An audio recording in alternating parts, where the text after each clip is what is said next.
Mummy এমন একটা নাম যেটা শুনলেই আমাদের প্রাচীন মিশরের কাপড়ে জড়ানো লাশের কথা মনে পড়ে যায়।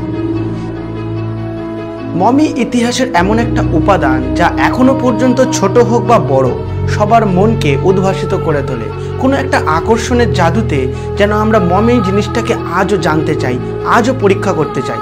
প্রাচীন মিশরের লোকেরা এই সমস্ত মমি বানানোর পিছনে তাদের একটা উদ্দেশ্য ছিল। তারা একটা বিশেষ উদ্দেশ্যের কারণে প্রাচীন মিশরের লোকেদেরকে নিয়ে তারা মমি বানাতো। তাহলে তাদের উদ্দেশ্য কি ছিল, কি কারণে তারা এমন লাশগুলোকে মমি বানাতো, তার পুরোটাই আজকের এই ভিডিওর মাধ্যমে জানবো। হেই বন্ধুরা, আমি সুজন, আর আজ আপনাদের প্রাচীন মিশরের মমি কিভাবে তৈরি করা হতো, তাদের উদ্দেশ্য কি ছিল, এই সমস্ত কিছুই আজকের এই ভিডিওর মাধ্যমে জানানোর চেষ্টা করব। তাহলে চলুন ভিডিওটি শুরু করা যাক।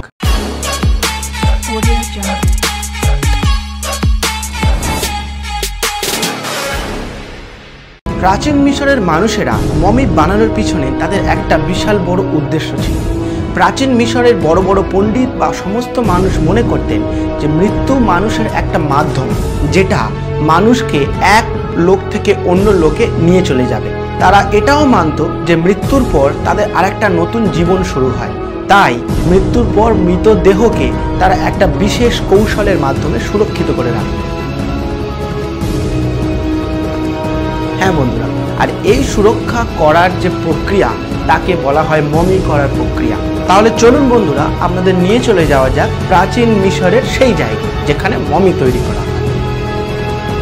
মিশরে যারা শুধুমাত্র উচ্চ বংশীয় বা রাজ পরিবারে, তাদেরকেই মূলত মৃত্যুর পরে মমি করা হয়। সবাই কিন্তু মমি হওয়ার সুযোগ পেত না। মৃতদেহকে প্রথমে একটা বিশেষ কক্ষতে নিয়ে যেত তারা। এই কক্ষটির নাম ছিল ইবু বা বিশুদ্ধিকরণের ঘর। প্রথমে মৃত ব্যক্তিকে একটা টেবিলের উপরে শুইয়ে দেওয়া হতো এবং তার গায়ের উপর তালের রস দিয়ে তৈরি একটা বিশেষ সুগন্ধি আর নীল নদের জল, এই সমস্ত জিনিস দিয়ে সেই ব্যক্তির শরীর ভালো করে বিশুদ্ধ করে নেওয়া হতো। এরপর মৃতদেহকে সেই কক্ষ থেকে আরেকটা অন্য কক্ষে স্থানান্তরিত করা হতো এবং সেই কক্ষে চলতো মূলত মমি তৈরির প্রক্রিয়া। একবার এই কক্ষে সে মৃতদেহকে আনার পর শরীরের বাম পাশ কেটে শরীরের মধ্যে থাকা বিভিন্ন পচনশীল যে অঙ্গগুলো, যেমন ফুসফুস, পাকস্থলী, যকৃৎ প্রভৃতি জিনিসগুলো টেনে কেটে বার করে আনা হতো, যাতে না পরবর্তীকালে সেগুলো পচে গিয়ে দেহটিকে খারাপ করতে পারে। একবার সেই পচনশীল বস্তুগুলোকে কেটে বার করার পর সেগুলোকে ভালো করে ধুয়ে রজন দ্বারা সংরক্ষিত করে রাখা হতো। তারা সব পচনশীল অঙ্গগুলোকে বার করলেও হৃৎপিণ্ডকে কোনোদিন বার করতো না, কারণ তারা মনে করত মানুষের অনুভূতি, দুঃখ, ভালোবাসা সবকিছু এই হৃৎপিণ্ডের মধ্যে থাকে, আর সেই জন্য হৃৎপিণ্ড হলো মানুষের শক্তির মূল আধার। সেই জন্য তারা মৃত ব্যক্তির হৃৎপিণ্ড কখনোই কেটে বার করতো না। একবার এই সমস্ত কাটাকাটির কাজ হয়ে গেলে তারা সেই সমস্ত বস্তুগুলোকে একটা বিশেষ কাপড়ে রজনের প্রলেপ দিয়ে বিভিন্ন বিভিন্ন পাত্রে ভরে রাখা হতো, আর এই বিশেষ পাত্রগুলোর নাম ছিল ক্যানোপিক জার। এরপর যে ব্যক্তির শরীর থেকে একবার পচনশীল অঙ্গ বার করা হয়, তারপর সেই ব্যক্তির মগজ বা ব্রেন সেটাকে বার করে আনা হতো।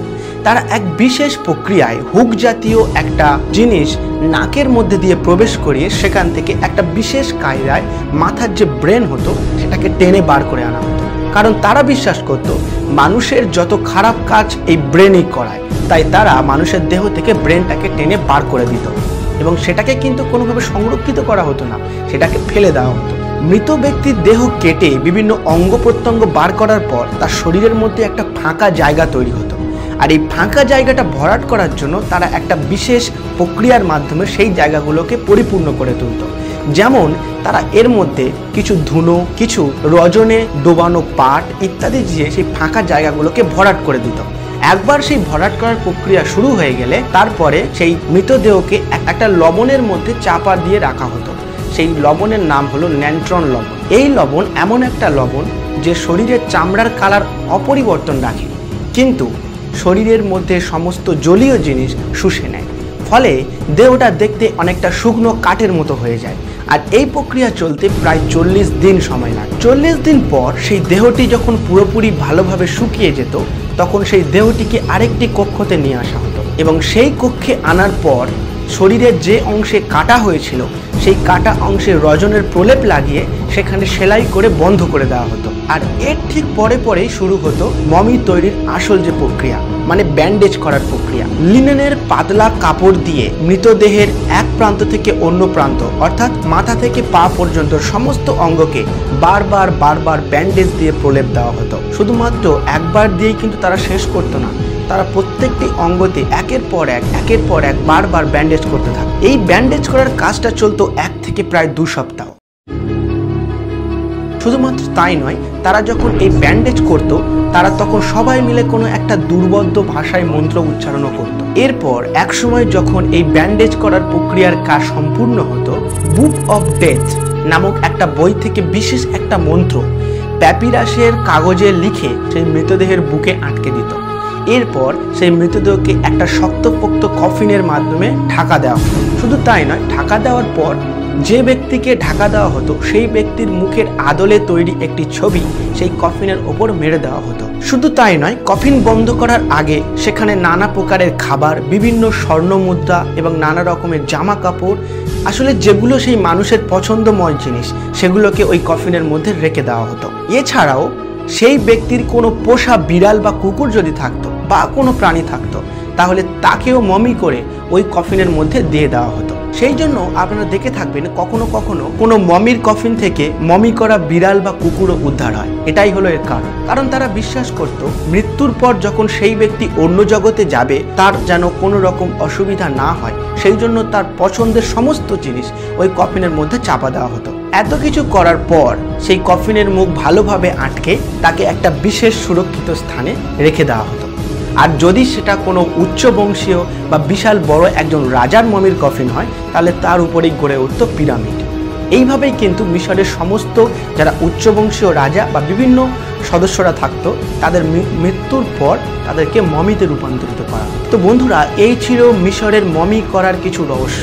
ভিডিওটি কেমন লাগলো আর কেমন লাগলো এই মমি করার প্রক্রিয়া অবশ্যই আমাকে কমেন্ট করে জানিও।